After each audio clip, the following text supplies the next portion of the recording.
Ketika malam beranjak larut, tanpa menanti jawaban, Doer kemudian melayang turun dan dengan sangat hati-hati ia mulai beringsut ke dalam rimbunnya batang-batang perdu yang gelap. Sumo burung geni menyusulnya. Sama seperti Doer, ia menyembunyikan diri dalam gelapnya taman perdu. Keduanya baru bergerak kembali ketika semuanya telah aman. Masih dengan mengendap-endap, kedua orang itu kemudian menuju ke kebun belakang. Sejenak mereka berhenti.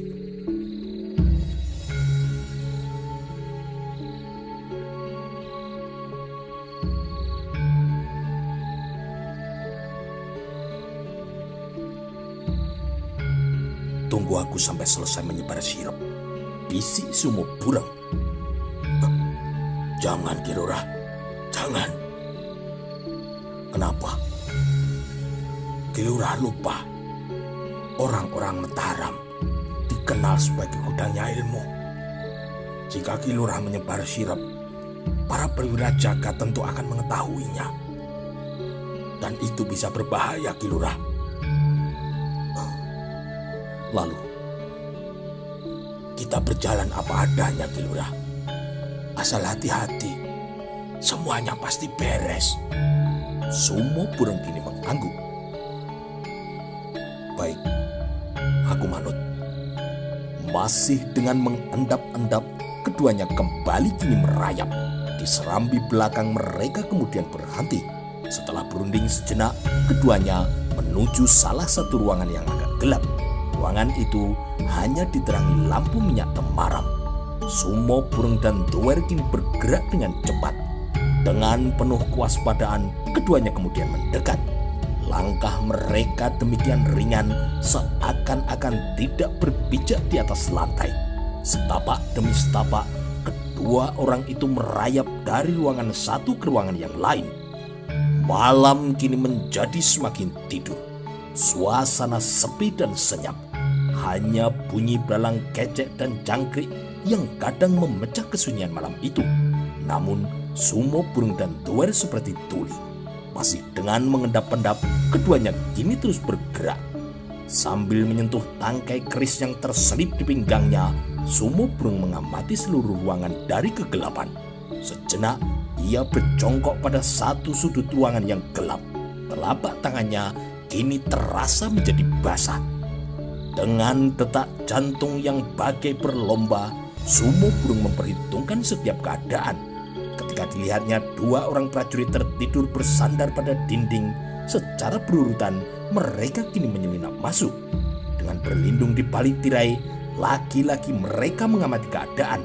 Mereka tidak mau gagal hanya karena hal-hal yang sepele. Ketika mereka makin mendekati sasaran, detak jantung kedua orang itu berdegup semakin cepat. Tiba-tiba Sumo burung merasa cemas, namun ia tidak menghentikan langkahnya. Setelah melalui perjalanan panjang, Sumo burung dan Doer sampai pula pada dekat pintu gudang. Dengan dada yang masih bergemuruh, untuk beberapa saat Sumo burung terdiam mencoba mengendalikan perasaannya yang bergejolak. "Shh!" Sumo burung memberi isyarat tanda akan Doer kini diam. Kedua bibir Doer yang menggelantung ke bawah itu pun kini tertutup rapat. Dengan cermat, Sumo burung memberikan pesan apa-apa yang harus ia lakukan jika mereka terpergok oleh penjaga. "Ki Lurah tidak usah cemas. Sekiranya Ki Lurah percaya, serahkan tugas itu kepadaku, Ki Lurah." "Bukan tidak percaya, Doer. Tetapi hati-hati sangat diperlukan dalam tugas yang penting ini." Doer tidak menjawab.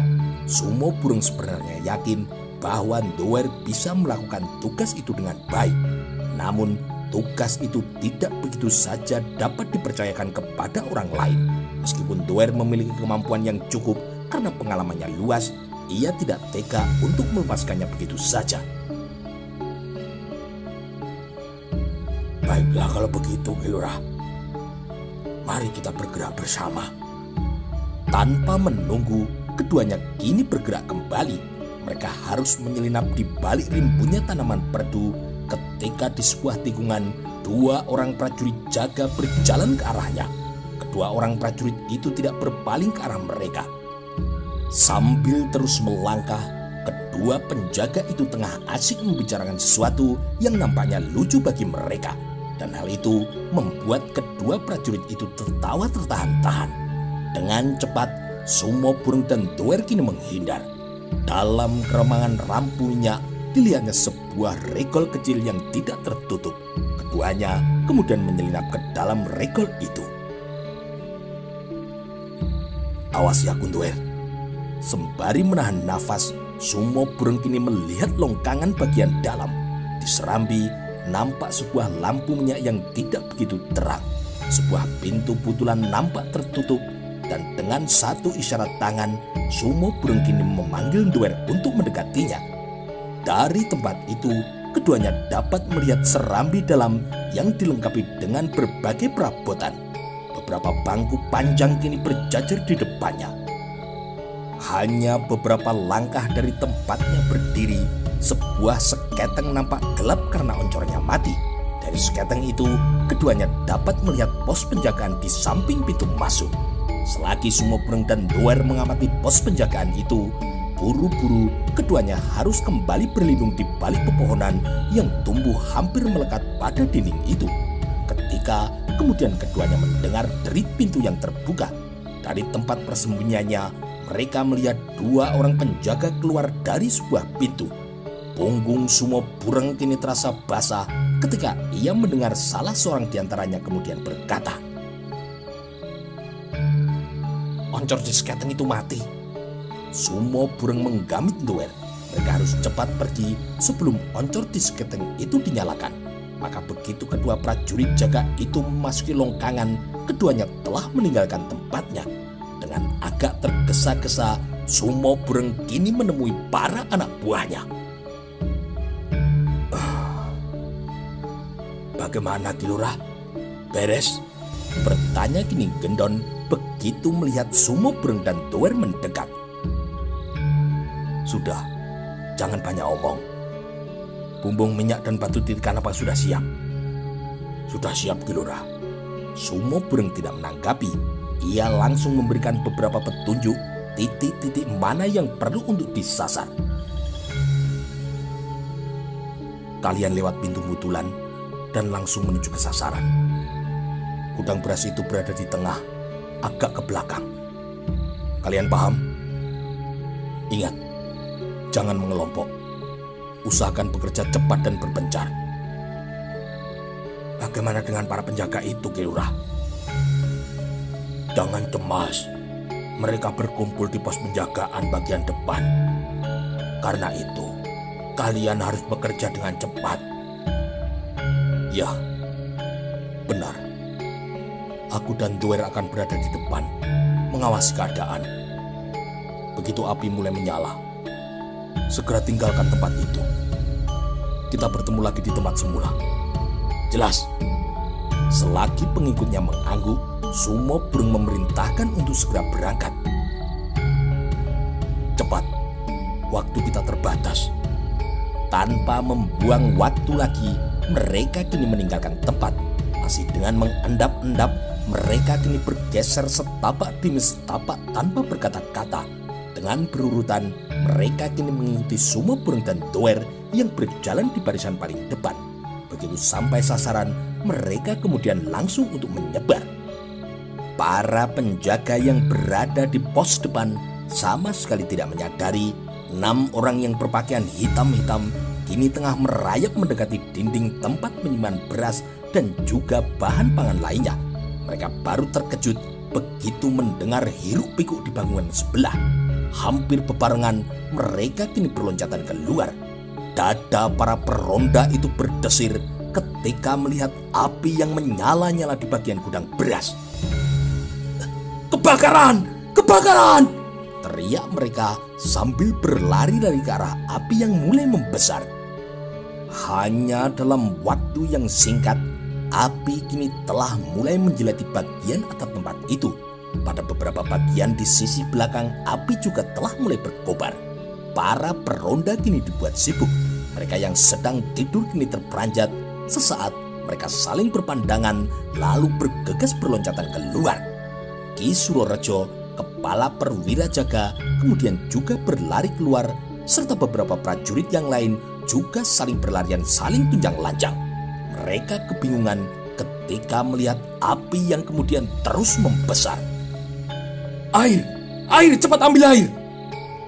Bunyi ledakan batang-batang bambu petung itu serta derak tiang-tiang yang terbakar berbaur dengan teriakan dan umpatan serta suara hiruk-pikuk lainnya membuat suasana menjadi semakin kisuh. Api yang menyala di bagian belakang gudang itu semakin membesar. Di antara mereka yang kebingungan dan berlarian ke sana kemari mencari air serta alat-alat untuk memadamkan kebakaran, Ki Surorejo berdiri kebingungan. Sambil berteriak-teriak, kedua tangannya serawean memerintah sana-sini untuk segera memadamkan api. Namun suaranya kini hampir serak, seakan-akan tenggelam dalam hiruk-pikuk orang-orang yang tengah berusaha memadamkan api. Hanya dalam waktu yang tidak terlalu lama, gudang beras itu telah ditelan api serta menghanguskan isinya. Hampir bersamaan waktunya dengan kobaran api yang mulai menyusut, di Batavia suara bende mengaum sebagai tanda agar para prajurit Mataram segera bangun. Dengan cepat mereka kini membersihkan diri. Beberapa saat kemudian para prajurit itu telah benar-benar siap. Dan ketika bende mengaum untuk yang ketiga kalinya, pasukan Mataram kini telah benar-benar bergerak. Senopati Agung Mataram, yaitu Tumenggung Mandurorejo, yang memimpin pasukan itu berjalan di ujung pasukan. Matanya dengan tajam menatap ke arah depan. Sepanjang perjalanan itu, Tumenggung Mandurorejo hampir-hampir tidak berbicara. Seperti rencana yang telah dibahas sebelumnya, beberapa ratus patok sebelum mendekati sasaran, pasukan Mataram akan dipecah menjadi 3 bagian. Pasukan induk akan mendekati benteng langsung pada arah pintu utama, dan hal itu akan dipimpin oleh Tumenggung Mandurorejo. Sementara yang lain akan memecah ke kanan dan ke kiri mendekati pintu gerbang samping. Benteng kompeni memang tidak dikepung temu gelang. Pasukan Mataram akan mengalir melebar hingga berada setengah putaran benteng itu.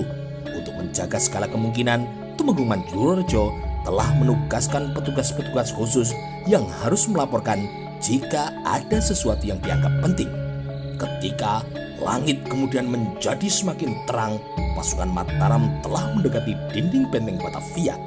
Para serdadu kompeni telah melihat umbul-umbul, rontek dan klepet yang berkibar pada tunggul-tunggul yang megah melambangkan kebesaran Mataram. Kolonel Vanfield yang mendapat laporan pasukan Mataram telah mengepung benteng kini hanya bisa menggeretakkan giginya. Dengan agak tergesa-gesa, ia kini menaiki tangga pengintai. Dengan seksama, Kolonel Vanfield menyaksikan setiap gerak dari para pasukan Mataram. Begitu melihat ribuan prajurit Mataram menyemut di sekitar benteng, Kolonel Vanfield kini menggeram. Gila, orang-orang bodoh itu masih belum jerah dengan terjangan peluru panas dan meriam. Letkol Ledel dan Mayor Kampuis kini mengangguk. Sampai kapan mereka akan bertahan? Sepanjang pintu gerbang belum jebol, mereka hanya akan mengantar nyawa mereka. Letkol Ledel masih mengangguk, sementara Mayor Kampuis kini menyeletuk. Ya, itulah tololnya mereka. Di lain pihak, pasukan Mataram telah menjadi semakin dekat. Mereka pun kemudian berhenti dan para prajurit Mataram telah mempersiapkan segalanya untuk melancarkan serangan hari itu. Mereka kini hanya tinggal menunggu aba-aba saja. Ketika para pemimpin Mataram telah menjatuhkan aba-aba penyerangan, Kolonel Vanfield memerintahkan petugas penghubung untuk kemudian membunyikan pertanda. 3 buah trompet setinggi dada kemudian langsung bergaung. Hampir bebarengan, sesaat kemudian perang peluru panas dengan anak panah yang dipisahkan oleh dinding benteng kini telah mulai berkobar. Dengan berlindung pada perisai-perisai yang menebar, pasukan Mataram mulai mengatur dan menempatkan pembidik-pembidik handal pada sejumlah tempat strategis. Mereka bergerak dengan tertib dan teratur. Pada hari itu, pasukan Mataram bertekad bisa menjebol benteng kompeni. Perang jarak jauh itu pun berlangsung dengan amat sengit. Ratusan peluru panas berhamburan bagai hujan yang turun dari atas dinding. Sementara ratusan anak panah juga bagaikan semburan air yang menghujani para serdadu. Pada kesempatan itu langsung kemudian dimanfaatkan oleh para petugas pembawa tangga bambu dan juga tali berjangkar. Hampir dalam waktu yang bersamaan, para petugas pembawa tangga dan tali berjangkar menyandarkan tangga-tangga di bibir dinding kompeni. Dengan cepat, mereka kini berusaha untuk memanjat dinding itu. Namun, para serdadu kompeni yang bertahan di atas dinding juga cukup sigap. Dengan cepat pula, mereka berusaha merobohkan tangga-tangga yang menempel pada bibir dindingnya. Di lain pihak, para prajurit Mataram juga telah melakukan apa saja yang telah mereka persiapkan. Anak panah, pandil pelontar, lembing, panah berapi, tangga-tangga bambu, sampai gerobak dan kayu-kayu gelondong untuk mendobrak pintu gerbang. Pertempuran hari itu lebih dahsyat dari hari-hari sebelumnya. Keadaan yang belum berubah itu tidak hanya terjadi di pintu gerbang utama. Di kedua sayap pasukan Mataram yang menyerang lewat pintu gerbang samping pun juga melakukan dengan cara yang sama, hanya fokus serangannya yang berbeda. Seperti kesepakatan sebelumnya, para pemimpin Mataram kini lebih memfokuskan penyerangan melalui balok-balok kayu gelondong. Dengan berlindung di bawah payung-payung perisai, berulang kali gempuran kayu gelondong itu dilakukan. Gerobak-gerobak yang telah dirancang secara khusus pun kini juga dimanfaatkan. Balok-balok kayu besar dan panjang itu didorong beramai-ramai dan kemudian dihantamkan pada pintu gerbangnya. 1-2 kali usaha yang dilakukan pasukan Mataram itu belum membuahkan hasil. Namun setelah dihantam berkali-kali, pintu gerbang dari balok kayu jati utuh itu pun kini juga mulai berderak. Para serdadu kompeni yang berada di balik pintu gerbang kini terkejut. Selara pintu telah retak. Mereka yang mendengar itu kini saling berpandangan. Retaknya selara pintu itu akhirnya didengar pula oleh Kolonel Van Vliet. Bagai dipatuk ular weling pada mata kakinya, Kolonel Van Vliet kini terlihat menggeram. Bodoh sekali kalian. Apa kalian tidak mengamankan pintu gerbang itu, Kami sudah berusaha, Kolonel. Apa gunanya kalian membawa senjata laras panjang? Seharusnya kalian bisa membidik pembawa balok-balok kayu itu. Kami sudah berusaha semampu kami, Kolonel. Kalian memang goblok. Tanpa berpaling, Kolonel Van Vliet langsung menuju ke pintu gerbang. Sedetik ia termangu. Perlahan-lahan namun pasti, Kolonel Van Vliet melihat pintu gerbang itu mulai berderak.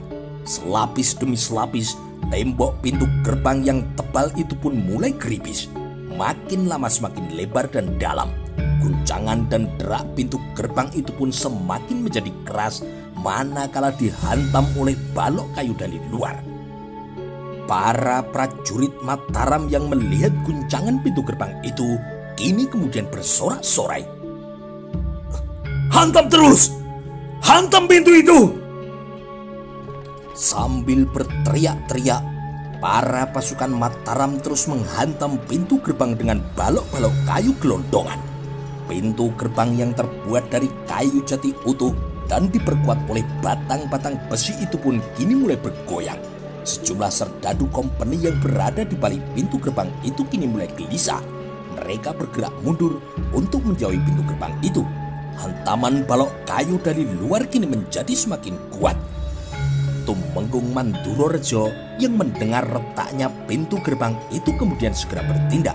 Pasukan yang kuat kini diperintahkan untuk mendekati bibir pintu gerbang. Begitu pintu gerbang terkuak, mereka akan menerobos langsung ke dalam benteng itu. Namun para serdadu kompeni yang tertahan di atas benteng juga tidak kalah sigapnya. Dengan serta-merta, mereka kini memberondong para pembawa balok-balok kayu itu membabi buta. Suasana kini menjadi semakin tegang. Suara letusan senapan bagai menyumbat kuping dibalas dengan ratusan anak panah bagai tercurah dari langit. Suara keduanya kini terus saling berbalas. Untuk sesaat gerakan pasukan pembawa balok-balok kayu itu agak terganggu. Namun semangat prajurit Mataram tidak pernah luntur.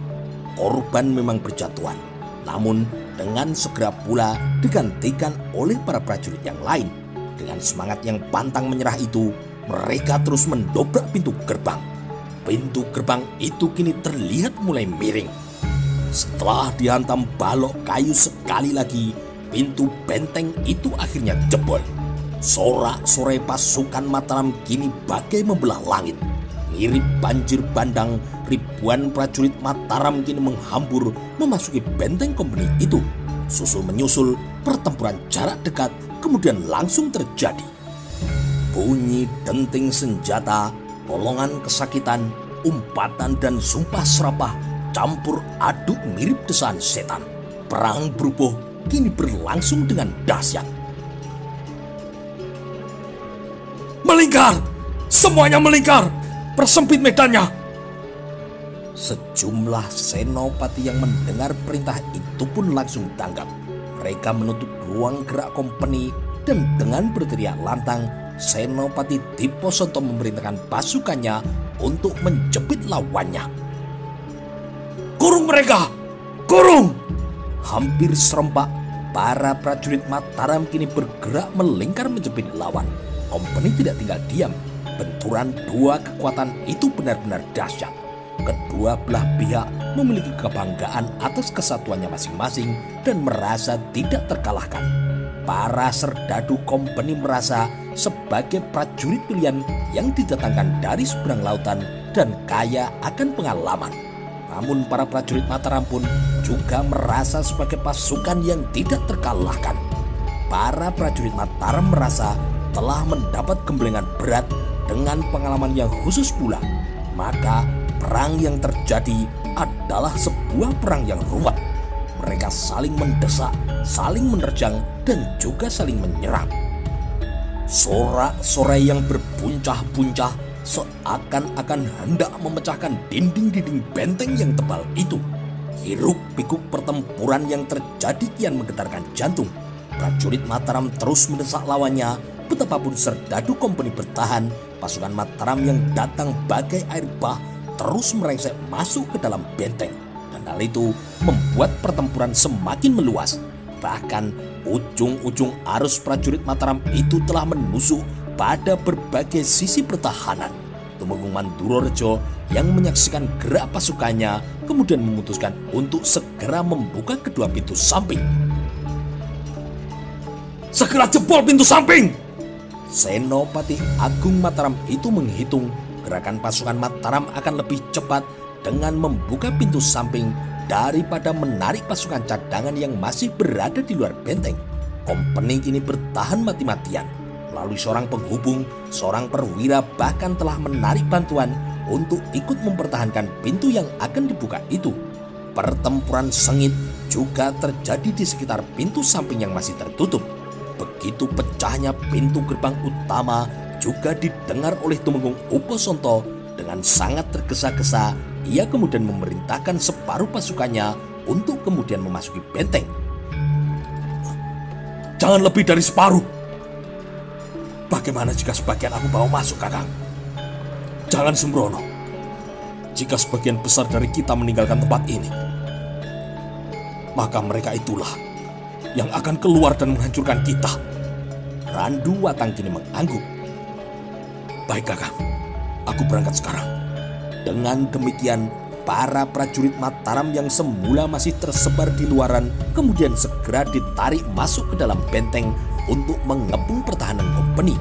Kedatangan mereka ternyata kini telah mengubah keseimbangan pada pertempuran yang rumit itu. Pertempuran kemudian melebar kemana-mana. Di halaman, di taman, di depan-depan pintu kamar, bahkan sampai ke lorong-lorong dan depan kamar mandi. Seorang perwira Mataram yang melihat beberapa prajuritnya digiring masuk dan bertempur di dalam lorong-lorong yang agak gelap, kemudian langsung berteriak, "Jangan masuki lorong itu! Jangan masuk! bangunan ini penuh dengan jebakan. Bertempurlah di tempat yang terbuka. Beberapa prajurit Mataram yang mendengar peringatan itu langsung tanggap. Mereka memang mendengar sistem perbentengan company dibangun secara khusus dan banyak lorong-lorong jebakan. Karena itu, mereka langsung meloncat keluar pada halaman yang terbuka. Sejumlah serdadu kini mengumpat. Begitu lawan-lawannya kini meloncat keluar, mereka kemudian langsung memburunya. Tanpa aba-aba lagi, pertempuran itu meluber sampai keluar benteng. Bahkan mulai juga merembes ke jalan-jalan umum, ke perempatan jalan, sampai pada halaman rumah-rumah penduduk dan di bawah pohon munggur yang rindang. Di sebuah jalan simpang, Wirogati bertempur dengan garang. Bersenjatakan kapak bermata dua, senjata aneh dari bekas warok perampok itu membuat sejumlah lawannya miris. Satu atau dua orang serdadu company yang mencoba menghadang gerak kapaknya kini bertumbangan jatuh tersungkur. Apalagi wajah Wirogati yang kasar dan keras itu memang agak berbeda bila dibandingkan dengan umumnya wajah para prajurit Mataram. Melihat keganasan Wirogati, seorang sersan yang berkepala botak kemudian langsung menghadangnya. Tanpa banyak basa-basi lagi, keduanya kini telah terlibat dalam pertempuran sengit di antara perang yang semakin menggila. Wirogati yang bertempur dengan sersan berkepala botak itu merasa bahwa lawannya itu benar-benar ingin mengakhirinya dengan cepat. Namun ketika orang itu membentur kemampuan Wirogati, ia kemudian mengumpat. Di sebelahnya, Ki Singotoro juga mulai menjadi pening mendengar lawannya berteriak-teriak sambil mengumpat. Ketika telinganya serasa hampir tuli, Singotoro kini berteriak tidak kalah kerasnya. Bangsat! Apa kalian tidak bisa diam bule-buletan? Lawannya kini terkejut. Beberapa langkah ia kemudian meloncat surut. Singotoro kini masih mengoceh. Kita bertempur dengan pedang, bukan dengan mulut, babi. Para serdadu company itu masih saja berteriak-teriak dan mengumpat-umpat di tengah serangannya yang semakin gencar. Namun Singotoro tidak mau hanya menghindar dan menghindar. Dengan demikian, pertempuran itu pun berlangsung dengan sangat seru. Serdadu company itu berloncatan semakin cepat mengitari Singotoro yang melawannya dengan gigih. Sesekali Singotoro bergeser, sesekali ia meloncat mundur dan langsung mengepung lawannya begitu ada kesempatan. Serdadu company itu kini kembali mengumpat-umpat dengan keras ketika tumit kaki Singotoro berhasil kemudian menghantam lambungnya.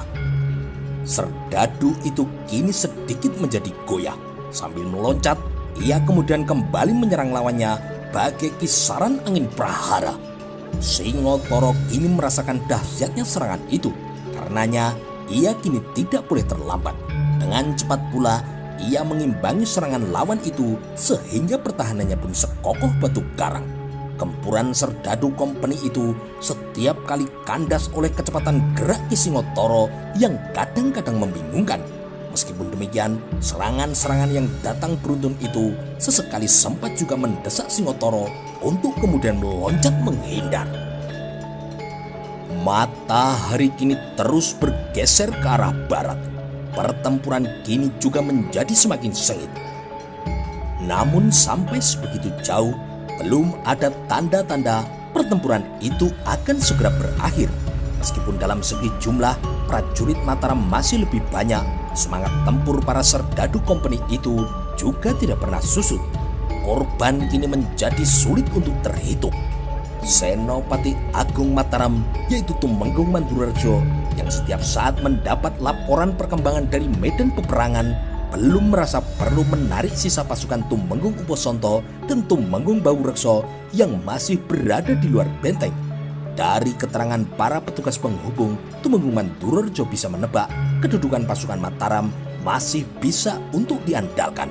Walaupun gerak pasukannya itu belum juga berhasil menguasai medan peperangan, namun secara keseluruhan kedudukannya tidak perlu untuk dikhawatirkan.